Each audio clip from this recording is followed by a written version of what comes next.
Champions League entre Tottenham et l'Ajax mène 1-0 dans le stadium tout neuf des Spurs. Nous sommes avec Willy Sagnol, Laure Le Payer, Christophe Dugarry et Julien Momont. 1-0 donc pour l'Ajax, qui fait de l'Ajax.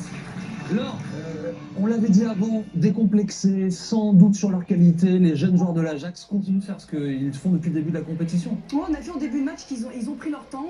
Une équipe de Tottenham, les 10 premières minutes bien en place, mais finalement qui a perdu beaucoup d'énergie dans le jeu sans ballon, à défendre contre cette équipe d'Ajax. Et puis petit à petit, ils ont retrouvé leur jeu, des renversements aussi qui leur permettent de se retrouver en supériorité numérique sur des côtés et de trouver les joueurs libres et les combinaisons qu'on connaît, le jeu à 3. Alors, combinaison, on vous montrera ça plus tard dans la soirée, mais ce but ressemble beaucoup à celui que l'Ajax a mis contre un des buts qu'ils ont mis contre la Juve. Mais la construction est magnifique, Christophe. Oui, après ils font tout mieux que les joueurs de Tottenham. Et ils sont bien meilleurs techniquement, ils sont beaucoup plus justes. Dans l'intensité des courses, ça va beaucoup mieux, le pressing est beaucoup mieux réalisé. Sincèrement, tout ce que réalisent les joueurs de Tottenham est bien supérieur, les joueurs de l'Ajax, est bien supérieur à ce que font les joueurs de Tottenham. Donc sincèrement, il y a une maîtrise totale. Les seuls moments où les joueurs de Tottenham ont été dangereux, c'est justement sur coup de pied arrêté, sur ces 2 coups de pied arrêtés excentrés, où ils sont un petit peu maladroits de la tête, mais là, c'est largement mérité pour l'Ajax qui fait une énorme première mi-temps. Alors il y a un fait de jeu, c'est que Vertonghen sort sur blessure, touché assez sérieusement. Willy, on l'a vu tituber après avoir été blessé et saigné du nez. Il est sorti et cette coupure, paradoxalement, a peut-être un peu relancé Tottenham, qui a mieux fini cette première mi-temps. Je pense pas que ce soit la coupure, c'est un peu le changement de système.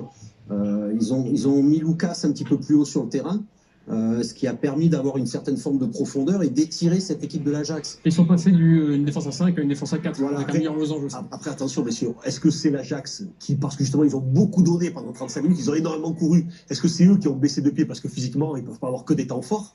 Est-ce que c'est un temps faible de l'Ajax? Ou c'est justement Tottenham qui, grâce à ce système, a réussi à dominer un peu plus. On va voir, c'est la deuxième mi-temps. Ouais. C'est la deuxième mi-temps qui va nous dire, parce que l'Ajax a le droit d'avoir un temps faible aussi. En première mi-temps, moi je trouve qu'ils ont clairement pris l'eau, Tottenham, au milieu de terrain. Ils ont pas vu le ballon. Et je trouve que le fait d'avoir un petit peu rééquilibré, l'entrée de Sissoko a fait quand même beaucoup de bien, et notamment en termes dans le duel d'intensité. Et puis surtout, aussi, ils ont plus trouvé Llorente en déviation, et c'est là où ils se sont procuré quelques occasions avec Lucas notamment. D'avoir Lucas plus haut, ça a permis, comme je dis, d'étirer cette équipe de l'Ajax. Et plus vous étirez une équipe, et moins sa chance de faire le pressing est importante, parce que les distances sont plus longues.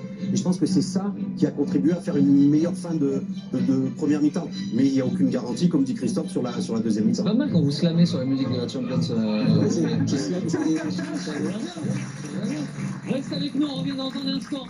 Deuxième mi-temps à suivre de ce Tottenham Ajax.